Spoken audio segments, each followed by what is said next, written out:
Hello friends, today our topic is network protocols, and in this lecture we are going to discuss different types of network protocol. So let's start. तो students बहुत important topic है network protocol, और exam में से इसमें मतलब आपको definitely एक क्वेश्चन देखने को मिलेगा।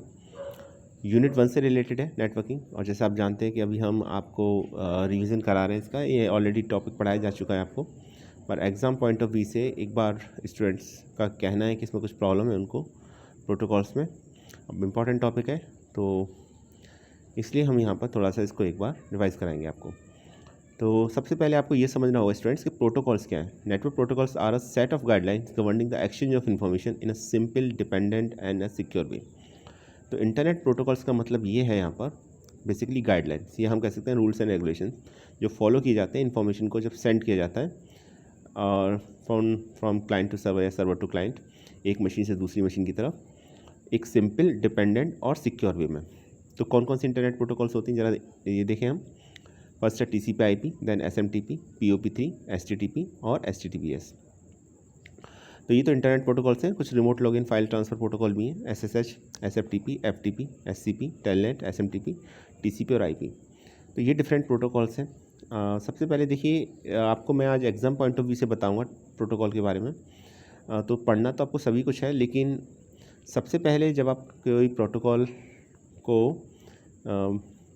लिखें एग्ज़ाम में तो फुल फॉर्म ज़रूर लिखें। उसकी फुल फॉर्म याद होनी चाहिए आपको सभी की, एग्जैक्ट याद होनी चाहिए, क्योंकि अब जैसे अभी आपको पता है कि 1 मार्क के क्वेश्चन में बहुत ज़्यादा फोकस है, तो फुल फॉर्म आ सकती है एग्ज़ाम में और मुझे उम्मीद आएंगी भी।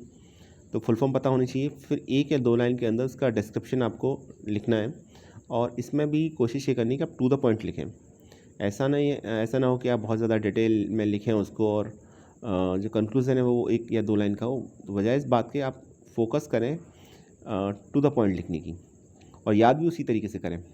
क्योंकि अगर एप्लीकेशन बेस्ड क्वेश्चन आया, जैसे पिछली बार आपने देखा होगा 2020-21 का जो मॉडल पेपर था या जो सैम्पल पेपर था जो दिया था CBSE ने, तो उसमें application based question answer internet protocol के ऊपर दे रखे थे आपको। तो चलिए स्टार्ट करते हैं। सबसे पहले स्टार्ट करते हैं TCP/IP से। तो जैसे मैंने बताया फुल फॉर्म याद करनी है और फिर उसका यूज़ और उसका मीनिंग ये समझना है हमको। तो सबसे पहले TCP/IP से स्टार्ट करते हैं।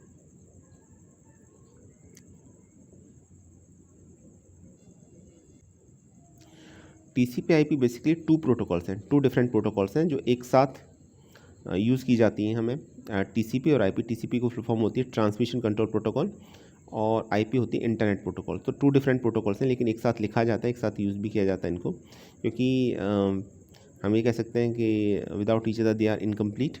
एक दूसरे के बिना ये अधूरी हैं, एक तरीके से ये कह सकते हैं। दोनों का एक साथ ही यूज़ किया जाता है। तो TCP/IP इसीलिए आपको इस तरीके से देखने को मिलेगा, TCP/IP। तो TCP/IP is a set of standardized rule that allow computer to communicate on a network such as the internet। तो TCP/IP बेसिकली वो स्टैंडर्डाइज रूल है जो कंप्यूटर को अलाउ करते हैं किसी नेटवर्क जैसे इंटरनेट पर कम्युनिकेट करने के लिए। तो जब हम कंप्यूटर्स के थ्रू कम्युनिकेट करते हैं इंटरनेट पर या पर्टिकुलर किसी नेटवर्क पर, तो TCP/IP वो रूल्स प्रोवाइड कराता है जिसके थ्रू 2 डिफरेंट कंप्यूटर या डिजिटल डिवाइसेस आपस में कम्युनिकेट कर सकती हैं। तो कैसे TCP/IP से अलग है ये समझना होगा। TCP/IP में डिफरेंस क्या है, IP का क्या काम है और TCP का क्या काम है। So IP the part that obtain the address to which data is send. TCP is responsible for data delivery once that IP address has been found. देखिए, अब ये लाइन बहुत इंपॉर्टेंट है, इसको याद कर लीजिए, इसको समझ लीजिएगा। एग्जाम में पूछा जा सकता है, इस पर मल्टीपल चॉइस क्वेश्चन बन सकता है। यहाँ पर अगर हमको डेटा भेजना है, ठीक है, एक कंप्यूटर से दूसरे कंप्यूटर में, तो हमें ये पता होना चाहिए कि जहाँ डेटा जा रहा है उसका IP एड्रेस क्या है, ठीक है। तो ये जो IP प्रोटोकॉल होती है ये IP एड्रेस को फाइंड आउट करने का काम करती है। एक बार जब IP एड्रेस फाइंड आउट हो गया तो हमें डेस्टिनेशन का पता चल गया कि कहाँ किस सिस्टम पर डेटा को भेजना है। TCP की फिर रेस्पॉन्सिबिलिटी हो जाती है कि एक बार IP एड्रेस फाउंड हो गया तो इसकी रेस्पॉन्सिबिलिटी बनती है डेटा को डिलीवर करने की। तो IP का काम एड्रेस फाइंड आउट करना है और TCP का काम उस एड्रेस पर डेटा को डिलीवर करना है। तो दोनों में यही डिफरेंस है। अब जो मैंने थोड़ी देर पहले बोला था कि they are without teacher they are incomplete, तो उसका मीनिंग ये है, अगर जब तक एड्रेस फाइंड आउट नहीं होगा तो डेटा डिलीवर नहीं होगा, और एड्रेस अगर फाइंड आउट हो गया, डेटा डिलीवर नहीं हुआ, तो एड्रेस फाइंड आउट होने का कोई मतलब नहीं होगा। क्लियर है? इसलिए बोला जाता है, दोनों को एक साथ लिखा जाता है, TCP/IP, transmission control protocol and internet protocol. I think clear हो गया होगा आपको। ये याद रखिएगा, बहुत इंपॉर्टेंट पॉइंट है। How do TCP and IP differ? Second point देखिए, they are different from one another but they are also meaningless without one another. जो बात मैं कह रहा था वही लिखा हुआ है, ये एक दूसरे से अलग है, इसमें कोई डाउट नहीं है। दोनों का अपना अलग अलग काम है। TCP का काम है डेटा को डिलीवर करना, IP का काम है एड्रेस को फाइंड आउट करना। तो दोनों का अलग अलग काम है, पर दोनों एक दूसरे के बगैर मीनिंगलेस हैं। ठीक है, कोई मीनिंग निकलता नहीं है दोनों का। तो आई थिंक क्लियर हो गया होगा। आगे चलते हैं। तो जो मैं बता रहा था आपको कि वन लाइन का जो डिफरेंस है वो तो यही है। तो फुल फॉर्म आपको बताई दी मैंने। TCP की फुल फॉर्म होती है ट्रांसमिशन कंट्रोल प्रोटोकॉल, और IP की होती है इंटरनेट प्रोटोकॉल। तो IP का काम होता है एड्रेस फाइंड आउट करना डेस्टिनेशन का, और TCP का काम होता है उस एड्रेस पर डेटा को डिलीवर करना। तो TCP/IP बेसिकली ये बताते हैं कि किसी भी नेटवर्क पर, स्पेशली अगर हम इंटरनेट की बात करें, तो दो कंप्यूटर के अंदर डेटा को किस तरीके से सेंड किया जा सकता है। अब थोड़ा इसके बारे में डिटेल में पढ़ेंगे। तो डेफिनेशन समझ में आ गई आपको, वर्क समझ में आ गया, और इसका हमें फुल फॉर्म भी पता है इस समय। तो अभी अगर डिटेल में इसके बारे में पता करना है, क्योंकि एप्लीकेशन बेस्ड क्वेश्चन आते हैं, तो हमें डिटेल में पता होना चाहिए। और मुमकिन है बहुत हद तक कि फुल फॉर्म पता होगी, और आपको इतना जो मैंने बताया कि IP protocol address find out करती है, और TCP उस एड्रेस पर डेटा को डिलीवर करती है। तो ये तो मेन पॉइंट था, लेकिन इसके साथ हम थोड़ा डिटेल में पढ़ना चाहें तो फिर ये अभी जो 4 पॉइंट्स दे रखे हैं, ये इसको डिटेल में डिस्कस करते हैं यहाँ पर। जैसे फर्स्ट पॉइंट है, TCP/IP puts a lot of emphasise on the accuracy and it has several step to ensure that data is correctly transmitted between the two computers. TCP/IP का जो मेन फोकस होता है वो एक्यूरेसी पर होता है, और इसमें सेवरल स्टेप्स होते हैं, कोई एक स्टेप नहीं होता, वो सेवरल स्टेप से डेटा पास होकर जाता है, जो इंश्योर करता है कि डेटा करेक्टली ट्रांसमिट हुआ है दो कंप्यूटर के बीच में। ठीक है, तो इसमें ये पॉइंट्स में ये बात निकल के आती है कि TCP/IP के थ्रू जब डेटा ट्रांसमिट होता है तो सेवरल स्टेप्स के थ्रू ट्रांसमिट होता है, और एक्यूरेसी पर बेसिकली एम्फेसाइज होता है, आपका फोकस रहता है। सेकेंड पॉइंट है, if the system were to send the whole message in one piece and if it were to encounter a problem, the whole message would have to be resent. Instead, TCP/IP breaks such messages into packets, and those packets are then reassembled on the other end. In fact, each packet could take a different route on the other computer if the first route is unavailable or congested. देखिए इसमें क्या होता है TCP/IP में कि जो अब message को डिलीवर करना है, तो मैसेज को जो डिलीवर करना है, तो मैसेज एक बार में कम्प्लीटली एक सिंगल पीस में की फॉर्म में ट्रांसमिट नहीं होता इसके अंदर, क्योंकि ऐसा होने पर प्रॉब्लम आ सकती है, हो सकता है ट्रांसमिट ना हो। तो फिर क्या किया जाता है कि इस मैसेज को ब्रेक किया जाता है डिफरेंट पार्ट्स में, और एक पार्ट को हम पैकेट बोलते हैं। ठीक है, क्या बोलते हैं? पैकेट बोलते हैं। ये पैकेट फिर क्या होते हैं? रीअसेंबल्ड होते हैं दूसरे एंड पर, और पैकेट इस तरीके से कनेक्टेड होते हैं एक दूसरे से कि जब ये रीअसेंबल्ड होते हैं तो ये पैकेट आपस में कनेक्ट होकर कंप्लीट जो आपका ओरिजिनल मैसेज है उस मैसेज को एक तरीके से दोबारा जनरेट करते हैं। तो पहले तो मैसेज को पैकेट्स में डिवाइड किया जाता है, ठीक है, पार्ट्स में डिवाइड किया जाता है, इनको पैकेट्स बोलते हैं। और डेस्टिनेशन एंड पर जब ये पैकेट्स रिसीव हो जाते हैं तो फिर पैकेट्स ओरिजिनल आपका मैसेज में कन्वर्ट हो जाते हैं। पैकेट्स में कन्वर्ट करने का एक एडवांटेज ये रहता है कि पैकेट्स के लिए ज़रूरी नहीं है कि सभी पैकेट्स का एक ही रूट हो। ठीक है, एक से ज़्यादा रूट हो सकते हैं, मतलब एक पैकेट का एक अलग रूट होगा, दूसरे पैकेट का दूसरा रूट होगा, और ऐसा करने से पैकेट डिलीवर करना ज़्यादा आसान रहता है, क्योंकि कोई भी अगर रूट कंजेस्टेड है या अनअवेलेबल है तो उस केस में अदर पैकेट जो होंगे दूसरे रूट को फॉलो करते हुए डेस्टिनेशन तक पहुंच सकते हैं।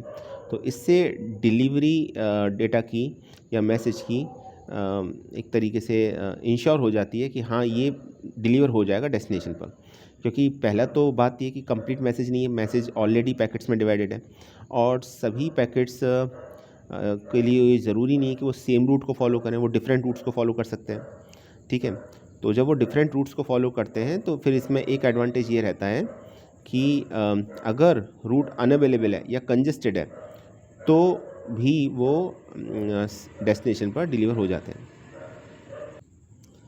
तो ये याद रखिएगा, डेटा मैसेज को, जो भी डेटा है या मैसेज है उसको पैकेट्स में डिवाइड किया जाता है और पैकेट्स फिर रीअसेंबल होते हैं डेस्टिनेशन पर, सेकंड पॉइंट। और पैकेट्स अलग अलग रूट्स के थ्रू डेस्टिनेशन तक पहुंच सकते हैं अगर कोई रूट अनअवेलेबल है या कंजेस्टेड है तो। थर्ड पॉइंट ये है कि TCP/IP divide the different communications into task layer, each layer has a different function. TCP/IP के थ्रू जब मैसेज डिलीवर किया जाता है तो इसमें डिफरेंट लेयर्स होती हैं, ठीक है। और ये लेयर्स क्या है, सभी लेयर्स का अपना एक टास्क होता है कि वो लेयर ये अपना एक पर्टिकुलर टास्क परफॉर्म करती है। तो इससे क्या होता है कि डिफरेंट लेयर्स का डिफरेंट टास्क है और TCP/IP डिफरेंट लेयर्स में डिवाइडेड है, तो सभी लेयर का अपना एक टास्क होगा, सभी लेयर अपना काम करेंगी। लास्ट पॉइंट है, data goes through the 4 individual layers before it is received on the other and and TCP/IP then goes through these layers in the reverse order to reassemble the data and to present it to the recipient. Fourth point है, data goes through 4 individual layers. तो data जब deliver किया जाता है तो 4 individual layers होती हैं and before it is received on the other end, TCP/IP then goes through these layers in reverse order to reassemble the data and to present in the recipient. तो ये 4 layer जो होती हैं ये आपकी दोनों साइड में होती हैं, सोर्स और डेस्टिनेशन। सोर्स में जो ऑर्डर फॉलो होता है जस्ट उसका रिवर्स ऑर्डर फॉलो होता है डेस्टिनेशन एंड पर जब डेटा को सेंड किया जाता है। तो एक डायग्राम के थ्रू इसको समझेंगे, लेयर्स को समझेंगे किस तरह से, सभी लेयर का अपने एक पर्टिकुलर टास्क होता है, वो उस टास्क को फुलफिल करती हैं। तो चलिए लेयर देखते हैं इसकी कौन सी लेयर है। तो ये पॉइंट याद रखिएगा कि TCP/IP में डिफरेंट लेयर्स होती हैं, सभी लेयर का अपना एक इंडिविजुअल टास्क होता है और ये जो लेयर्स होती हैं ये सोर्स और डेस्टिनेशन, यानी जहाँ से डेटा सेंड किया जाना है और जहाँ डेटा पहुँचना है, दोनों ही तरफ ये लेयर्स को के थ्रू डेटा ट्रांसमिट होता है। सोर्स में ये डेटा जिस ऑर्डर में हो, ये लेयर्स जिस ऑर्डर में होंगी उसके जस्ट रिवर्स ऑर्डर में डेस्टिनेशन पर ये लेयर्स फॉलो, इन लेयर्स के थ्रू डेटा फॉलो होता है आपका। तो अभी हम डायग्राम के थ्रू इसको और समझेंगे तो आपको और ज़्यादा क्लियर हो जाएगा। देखिए जरा डायग्राम देखिए तो आपको थोड़ा सा और क्लियर हो जाएगा। 4 लेयर कौन कौन सी हैं, एप्लीकेशन लेयर है, ट्रांसपोर्ट लेयर है, नेटवर्क लेयर है और फिर डेटा लिंक लेयर है। ये क्लाइंट साइड में है, ठीक है। और सर्वर साइड में कौन सी लेयर है, अगेन फिर डेटा लिंक लेयर है, फिर नेटवर्क लेयर है, नेटवर्क लेयर से डेटा जाएगा ट्रांसपोर्ट लेयर में और फाइनली जाएगा एप्लीकेशन लेयर और फिर सर्वर पर ये डेटा पहुंचेगा। तो क्लाइंट से सर्वर, बट डेटा इस तरीके से इस ऑर्डर में फॉलो होगा। तो लेयर्स तो वही हैं दोनों साइड में, क्लाइंट साइड में भी और सर्वर साइड में भी। पर ज़रा आप ऑर्डर देखिए, क्लाइंट से जब डेटा को सेंड किया जा रहा है सर्वर की तरफ तो application layer, then transport layer, then network layer and finally data link layer. अब इसका जो डेटा लिंक लेयर से जो डेटा सेंड होगा वो सर्वर साइड में data link layer, then network layer, then transport layer और फिर एप्लीकेशन लेयर। तो लेयर्स 4 की 4 वही हैं दोनों साइड में, लेकिन ऑर्डर जस्ट रिवर्स हो जाता है TCP/IP का। तो जैसा मैंने बताया सभी लेयर का एक टास्क होता है, प्री डिफाइंड टास्क होता है, उस टास्क को परफॉर्म करती है, तब डेटा एक सिक्योर वे में ट्रांसमिट होता है क्लाइंट साइड से सर्वर साइड की तरफ, ठीक है। तो पहले इसका टास्क पढ़ लेते हैं हम, कौन कौन सी टास्क परफॉर्म करती हैं डिफरेंट लेयर्स। देखिए लिखा हुआ है, the transport layer is a what provide a reliable data connection between 2 devices. तो ट्रांसपोर्ट लेयर क्या काम करती है, एक रिलायबल डेटा कनेक्शन प्रोवाइड करती है 2 डिवाइसेस के बीच में। कौन सी, आपकी transport layer. It divides the data in packets, acknowledges the packets that it has received from the other device and make sure that the other device acknowledge the packet it receive. तो clear है कि transport layer reliable data connection provide करती है 2 devices के बीच में, first thing. और ये data को पैकेट्स में डिवाइड करती है। इसके साथ साथ इसका काम ये होता है, ये पैकेट्स को एक्नॉलेज करती है जब ये रिसीव करती है दूसरी डिवाइस में, और इस बात की श्योरिटी प्रोवाइड करती है कि ये पैकेट सही तरीके से रिसीव किए गए हैं। तो बेसिकली ट्रांसपोर्ट लेयर का काम डेटा को डेटा पैकेट्स में डिवाइड करना है, और दूसरे एंड पर जब ये रिसीविंग एंड पर जाएगा या सर्वर साइड पर जाएगा तो ये डेटा पैकेट्स को एक्नॉलेज करती है। सेकेंड लेयर आती है एप्लीकेशन लेयर। तो बेसिकली ट्रांसपोर्ट लेयर का क्या काम हुआ, डेटा को डेटा पैकेट्स में डिवाइड करना, और एक रिलायबल डेटा कनेक्शन प्रोवाइड कराना। अब बात करते हैं एप्लीकेशन लेयर की। The application layer is a group of applications that require network communication. This is what the user typically interact with, such as email and messaging. Because the lower layers handle the detail of the communication, the application don't need to concern themselves with this. तो application layer वो layer होती हैं जिसके through user communicate कर पाता है या interact कर पाता है ईमेल या मैसेजिंग के थ्रू। तो बेसिकली एप्लीकेशन लेयर के थ्रू ही यूज़र कम्युनिकेट कर पाता है। तो ये एप्लीकेशन लेयर का काम है।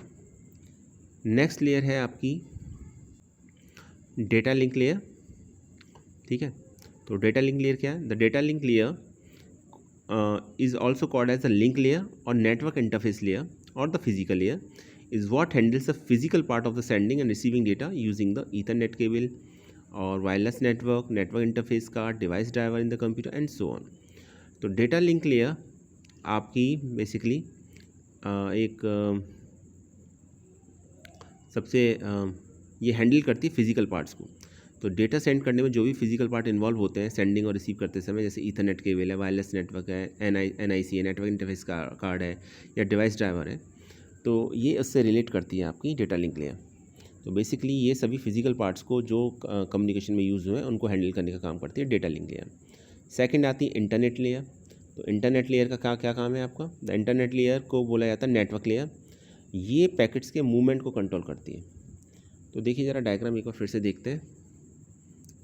तो ज़रा बॉटम से टॉप की तरफ रीड करेंगे तो क्या आएगा? Data link layer, then network layer, then transport layer and finally application layer. और टॉप टू बॉटम रीड करेंगे तो application layer first, then transport layer, then network layer and finally data link layer. तो ये order याद रखिएगा। मैंने पहले आपको ट्रांसपोर्ट लेयर और एप्लीकेशन लेयर और नेट ट्रांसपोर्ट लेयर के बारे में बताया, फिर मैंने आपको डेटा लिंक लेयर के बारे में और नेटवर्क लेयर के बारे में बताया। तो बॉटम टू टॉप पढ़ेंगे तो आपको ज़्यादा समझना आसान होगा। तो मैं एक बार बॉटम टू टॉप आपको क्लियर बता दे रहा हूँ कि क्या कनेक्शन है एक एक लाइन के अंदर, तो आपको याद करने में भी आसानी होगी। तो डेटा लिंक लेयर का क्या काम है? डेटा लिंक लेयर का काम है फिजिकल पार्ट्स को हैंडल करना। फिजिकल पार्ट कौन कौन से? जैसे ईथरनेट केबल है, वायरलेस नेटवर्क है, नेटवर्क इंटरफेस कार्ड है, डिवाइस ड्राइवर है, जिसके थ्रू डेटा ट्रांसमिट हो रहा है एक कंप्यूटर से दूसरे कंप्यूटर में। तो उन सभी फिजिकल पार्ट्स को हैंडल करना डेटा लिंक लेयर की रिस्पॉन्सिबिलिटी है। सेकंड होता है इंटरनेट लेयर। इंटरनेट लेयर का क्या काम है? ये जो पैकेट्स हैं, मैंने बताया ना कि डेटा पैकेट्स में डिवाइड कर दिए जाते हैं और पैकेट्स की फॉर्म में ट्रांसफ़र किए जाते हैं। उससे ये होता है कि हमारा कम्प्लीटली डेटा लॉस्ट होने के चांस नील हो जाते हैं, क्योंकि जब पैकेट्स की फॉर्म में डेटा डिवाइड हो जाता है तो सेंड करना ज़्यादा आसान रहता है। और कोई पर्टिकुलर रूट कंजेस्टेड है या अनअवेलेबल है तो पैकेट्स दूसरे रूट से ट्रांसमिट हो जाते हैं। तो इंटरनेट लेयर का काम ये है कि इंटरनेट लेयर का काम इन पैकेट्स के मूवमेंट को कंट्रोल करना है। ठीक, इसके बाद आते हैं हम थर्ड लेयर, ट्रांसपोर्ट लेयर। तो जैसा इसका काम है, नेम है ट्रांसपोर्ट लेयर, तो ये क्या काम करती है आपकी? ये डेटा को डेटा पैकेट्स में डिवाइड करती है और रिसीविंग एंड पर डेटा को पैकेट्स को एक्नॉलेज करती है। और एप्लीकेशन लेयर से यूज़र इंटरेक्ट करता है, जैसे ईमेल या मैसेज सेंड कर रहा है तो एप्लीकेशन लेयर के थ्रू कम्युनिकेट कर पाता है यूज़र। तो ये 4 लेयर्स हैं। ठीक है, अब ज़रा से टॉप टू बॉटम पढ़िए। तो यूज़र यानी हम और आप एप्लीकेशन लेयर के थ्रू इंटरेक्ट कर रहे हैं, ईमेल के थ्रू या मैसेजिंग के थ्रू। फिर तो ये हो गया एप्लीकेशन लेयर का काम। फिर डेटा आपका पैकेट्स में डिवाइड हो रहा है, ये काम हो रहा है ट्रांसपोर्ट लेयर का। और फिर आपका थर्ड आता है आपका नेटवर्क लेयर। तो नेटवर्क लेयर का क्या काम है? नेटवर्क लेयर का काम है डेटा को डिलीवर करना, पैकेट्स को डिलीवर करना प्रॉपर वे में। और लास्ट है आपका डेटा लिंक लेयर जो फिजिकल पार्ट्स को हैंडल करता है। तो इस तरीके से मैंने top to bottom, bottom to top, तो अभी दोनों तरीके से आपको बता दिया। अब याद कर लीजिएगा इसको। ये डायग्राम देखिए। अब देखिए ज़रा क्लाइंट साइड से। अब ये डायग्राम अगर एग्ज़ाम में डिटेल में लिखने को आता है TCP/IP के बारे में तो डायग्राम को ड्रॉ करना ही होगा आपको। तो एप्लीकेशन लेयर को समझिए पहले। एप्लीकेशन लेयर से क्या है? एप्लीकेशन लेयर के थ्रू यूज़र इंटरेक्ट कर पाता है। ठीक है, उसके बाद डेटा जाएगा ट्रांसपोर्ट लेयर पे, तो ट्रांसपोर्ट लेयर डेटा को पैकेट्स में डिवाइड करेगा। नेटवर्क लेयर रूट प्रोवाइड कराएगा उस पैकेट्स को। और फिर data link layer physical parts को डील करेगा। देन आफ्टर रिसीविंग एंड पर जब ये जाएगा यानी कि सर्वर साइड में, तो डेटा लिंक लेयर के थ्रू जाएगा फिजिकल पार्ट सबसे पहले इसको हैंडल करेंगे, जो भी डेटा मिलेगा रिसीव होगा, देन आफ्टर नेटवर्क लेयर, फिर ट्रांसपोर्ट लेयर और फाइनली एप्लीकेशन लेयर। ये थ्रू डेटा सर्वर साइड में रिसीव होगा ये, ठीक है। तो ये इसका डायग्राम था, आई थिंक समझ में आ चुका होगा। आगे चलते हैं स्टूडेंट्स। अब हम बात करते हैं एप्लीकेशन लेयर प्रोटोकॉल्स की। एप्लीकेशन लेयर पर कौन कौन सी प्रोटोकॉल वर्क करती हैं, ठीक है। तो TCP/IP बेसिकली एक मॉडल है कि किस तरीके से दो कंप्यूटर्स के बीच में डेटा सेंड किया जाता है, और इसमें जो एप्लीकेशन लेयर है इस पर डिफरेंट प्रोटोकॉल्स वर्क करती हैं। तो उन प्रोटोकॉल्स के नेम है domain name server DNS, hypertext transfer protocol, simple mail transfer protocol, post office protocol और फाइल ट्रांसफ़र प्रोटोकॉल। तो ये डिफरेंट प्रोटोकॉल्स हैं जो एप्लीकेशन लेयर प्रोटोकॉल भी बोला जाता है इनको, क्योंकि ये सभी एप्लीकेशन लेयर पर वर्क करती हैं TCP/IP की। तो TCP/IP अपने आप में प्रोटोकॉल भी है और एक मॉडल भी है जो ये बताता है कि डेटा किस तरीके से ट्रांसमिट होता है from one computer to another internet पर, ठीक है। तो अभी हम डिफरेंट एप्लीकेशन लेयर प्रोटोकॉल की बात करेंगे। तो ये इनको एप्लीकेशन लेयर प्रोटोकॉल इसलिए बोला जाता है क्योंकि ये TCP/IP मॉडल में ये आपकी एप्लीकेशन लेयर पर वर्क करती हैं। तो एक पॉइंट तो ये हो गया इसमें कि आपको ये पता होना चाहिए कौन सी लेयर किस कैटेगरी को बिलोंग कर रही है। तो सबसे पहले बात करते हैं SMTP की। तो ये तो क्लियर हो गया अभी मैंने जैसे आपको बताया कि ये simple mail transfer protocol application layer protocol है फर्स्ट थिंग, और फुल फॉर्म आपको पता ही है, simple mail transfer protocol SMTP। नाम से पता चल ही रहा होगा, जो हम ईमेल सेंड करते हैं उससे रिलेटेड है ये। इतना तो नाम को सुन के ही आपको आइडिया लग गया होगा इसका नेम से, सिंपल मेल ट्रांसफ़र प्रोटोकॉल। तो सबसे पहले फुल फॉर्म लिखनी है, एग्जाम में आता है तो याद भी रखना, हो सकता है 1 मार्क क्वेश्चन में फुल फॉर्म पूछ ले आपसे। Simple SMTP stand for simple mail transfer protocol. Second thing, it is an application layer protocol. तो दो बातें तो याद रखिएगा, बहुत इंपॉर्टेंट है। Third, it is use to sending the email efficiently and reliably over the internet. इसकी responsibility ये होती है SMTP की कि जो हम मेल सेंड कर रहे हैं, ईमेल सेंड कर रहे हैं, वो एफिशिएंटली और रिलायबली वो आपका इंटरनेट के थ्रू सेंड हो जाए। तो SMTP प्रोटोकॉल की रेस्पॉन्सिबिलिटी ईमेल को, यूज़र की ईमेल को इंटरनेट पर डिलीवर करना होता है एफिशिएंटली और रिलायबली। नेक्स्ट पॉइंट देखिए, SMTP stand for simple mail transfer protocol. SMTP is a set of communication guideline that allows software to transmit an electronic mail over the internet is called the simple mail transfer protocol. It is a program used for sending message to other computer users based on an email address. तो अभी तक जो तीनों line point पढ़े आपको उसको summarise कर दिया गया है फोर्थ पॉइंट में। तो 3 पॉइंट्स याद कीजिएगा, I think more than sufficient है ये। फर्स्ट तो full form simple mail transfer protocol, और जैसे फुल फॉर्म बता रही है, मेल को ट्रांसफ़र करने के लिए रेस्पॉन्सिबल होता है सिंपल वे में और रिलायबल वे में, और ये एक एप्लीकेशन लेयर प्रोटोकॉल है, ठीक है। क्लियर हुआ? आगे देखते हैं।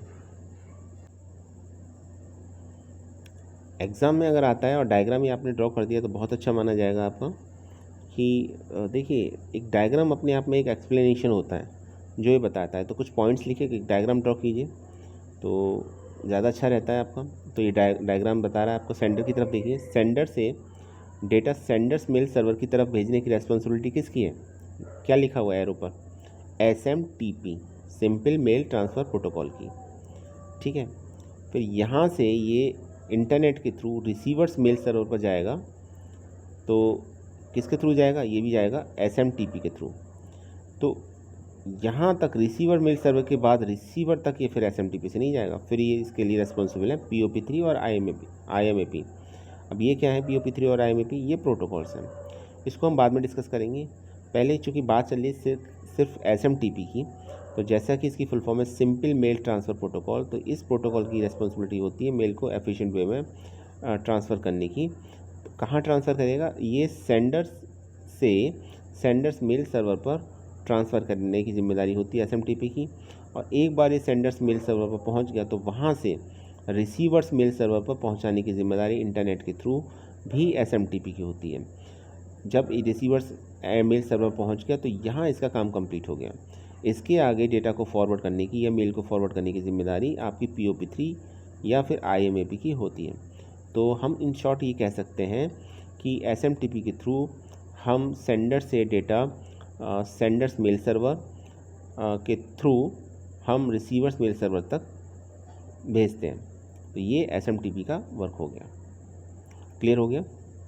तो ये डायग्राम आपको POP3 और IMAP जब हम प्रोटोकॉल पढ़ाएंगे तो वहाँ भी आपको ये ड्रॉ करना है, और SMTP में तो ड्रॉ करना ही करना है आपको, ठीक है। तो इसके बारे में क्लियर कट आइडिया देता है कि किस तरीके से SMAP प्रोटोकॉल वर्क करती है। कुछ कैरेक्टरिस्टिक्स हैं SMTP प्रोटोकॉल्स की। फर्स्ट है it is a push protocol, तो ये पुश प्रोटोकॉल है आपका, ठीक है, ईमेल सेंड किया जाता है इसके थ्रू। सेकंड है SMTP uses TCP at the transport layer, तो ये एप्लीकेशन लेयर पर वर्क नहीं करती, ये TCP की ट्रांसपोर्ट लेयर पर वर्क करती है, याद रखिएगा। 4 लेयर बताई थी ना आपको, कौन कौन सी, data link layer, network layer, transport layer और एप्लीकेशन लेयर। तो ये TCP IP किस पर वर्क करती है, ये ट्रांसपोर्ट लेयर पर वर्क करती है। इसके बाद पोर्ट नंबर 25 याद करना है तो कर लीजिए, अदरवाइज़ थोड़ा कॉम्प्लिकेटेड है, आपके लेवल से ऊपर की बात है ये। नेक्स्ट देखते हैं, परसिस्टेंट है, लिख सकते हैं। कनेक्शन ओरिएंटेड है, एक बार कनेक्शन इस्टेब्लिश होने के बाद सेंड किया जाता है। और स्टेटलेस प्रोटोकॉल है, इसमें डिफरेंट स्टेट नहीं होती, एक ही स्टेट होती है। डेटा सेंड हो रहा है तो डेटा कनेक्शन इस्टेब्लिश होने के बाद सेंड कर दिया जाता है। तो ये कुछ कैरेक्टरिस्टिक्स थी, चाहे तो याद कर सकते हैं। देखिए एग्ज़ाम में आपके लिए इतना सब कुछ नहीं आएगा, मैं आपको जितना पढ़ा रहा हूँ यहाँ पर वो आपकी क्लास 10th के स्टैंडर्ड से थोड़ा सा ऊपर है। अगर आप इसको उतना नहीं समझ पा रहे हैं या कर नहीं पा रहे हैं, याद नहीं कर पा रहे हैं, तो उसमें प्रॉब्लम कोई नहीं है, आपको मेन पॉइंट्स याद कर लेने, ठीक है। जैसे अभी आप कैरेक्टरिस्टिक्स में इसको भी अगर हम डिटेल में समझाने जाएंगे तो फिर ये प्रोटोकॉल भी काफ़ी बड़ी हो जाएगी। तो SMTP के बारे में 2-3 बातें, जैसे एक तो diagram, full form, mail transfer करने के लिए रेस्पॉन्सिबल होती है, ये हमेशा दिमाग में होना चाहिए। और 2-3 पॉइंट्स कैरेक्टरिस्टिक्स बहुत अच्छे हैं, जैसे देखिए पुश प्रोटोकॉल है, ठीक है, डेटा सेंड किया जाता है इसके थ्रू, मेल सेंड किया जाता है इसके थ्रू, इसलिए पुश प्रोटोकॉल है ये ट्रांसपोर्ट लेयर वर्क करती है, ये एक इंपॉर्टेंट एक मल्टीपल चॉइस क्वेश्चन यहाँ बन जाता है। कनेक्शन ओरिएंटेड प्रोटोकॉल है, तो कनेक्शन पहले इस्टेब्लिश होता है, फिर उसके बाद ट्रांसफ़र किया जाता है डेटा। और स्टेटलेस प्रोटोकॉल है, कोई डिफरेंट स्टेट नहीं होती, एक ही स्टेट होती है इसके अंदर जिसमें डेटा को ट्रांसफ़र किया जाता है, ठीक है, डिफरेंट फेजेस नहीं होते जिसके थ्रू डेटा को ट्रांसफ़र किया जाता है। तो ये कुछ कैरेक्टरिस्टिक्स थी SMTP की। आगे देखते हैं,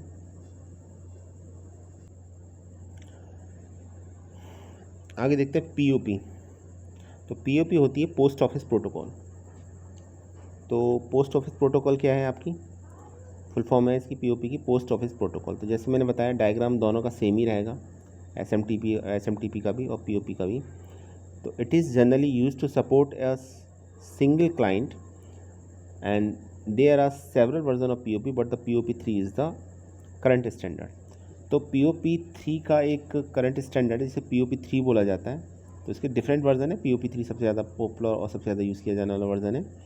इसकी फुल फॉर्म होती है POP की पोस्ट ऑफिस प्रोटोकॉल, और 3 इसका वर्जन को रिप्रेजेंट कर रहा है। तो ये कहाँ यूज़ होती है, it is generally use to support a single client. तो ये एक सिंगल क्लाइंट को जनरली सपोर्ट करती है, और इसके डिफरेंट वर्जन है जैसे मैंने बताया। अब इसके थोड़े से की पॉइंट्स को हम रीड कर लेते हैं। POP3 is an application layer internet standard protocol, तो ये एप्लीकेशन लेयर पर काम करती है, पहली चीज़। जबकि SMTP कैसी थी, ट्रांसपोर्ट लेयर पर वर्क करती थी। और सेकंड पॉइंट है, since POP3 support offline access to the messages this require less internet uses time. तो ये आपकी ऑफलाइन मैसेज का ऑफलाइन एक्सेस को सपोर्ट करती है POP3, तो इसके लिए इंटरनेट यूजेस का टाइम जो काफ़ी कम है।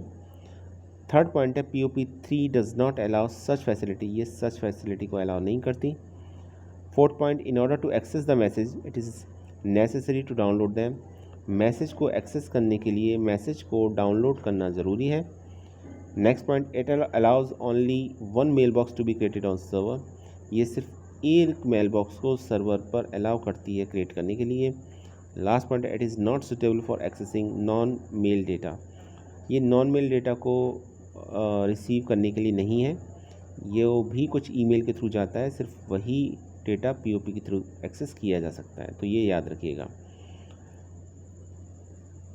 इन शॉर्ट हम ये कह सकते हैं कि POP3 एक एप्लीकेशन लेयर प्रोटोकॉल है, और एक बार डेटा रिसीवर्स एंड पर पहुंच गया, रिसीवर एंड पर पहुंच गया आपका, ठीक है, रिसीवर का जो आपका सर्वर था वहां पहुंच गया, तो उसके बाद इस डेटा को रिसीवर तक पहुंचाने की जिम्मेदारी POP की रहती है, रेस्पॉन्सिबिलिटी पोस्ट ऑफिस प्रोटोकॉल की रहती है। और ये आपका इंटरनेट इसके थ्रू जो मेल जाएगा तो मेल को डाउनलोड करना ज़रूरी होता है, ठीक है, मैसेज को डाउनलोड करना ज़रूरी होता है और ये सिर्फ आपके ईमेल पर ही अप्लाई होती है और किसी दूसरे टाइप के डेटा पर अप्लाई नहीं होती। तो स्टूडेंट ये था आज का हमारा वीडियो। नेक्स्ट वीडियो में हम यहीं से कंटिन्यू करेंगे क्योंकि अभी हमें पीओपी और आईएमएपी के बीच में डिफरेंस भी बताना है। तो नेक्स्ट वीडियो में पीओपी को एक बार और आपको पढ़ाऊँगा, फिर हम पीओपी और आईएमएपी का कंपैरिजन करेंगे और एसटीटीपी और एसटीटीपीएस को समझेंगे। तो आज की वीडियो के लिए इतना ही। टीसीपी आईपी अच्छी तरीके से टीसीपी आईपी और एसएमटीपी को आप अच्छी तरीके से रीड कर लीजिएगा, बहुत इंपॉर्टेंट टॉपिक है। सो आज के लिए इतना ही। Thanks for watching this video.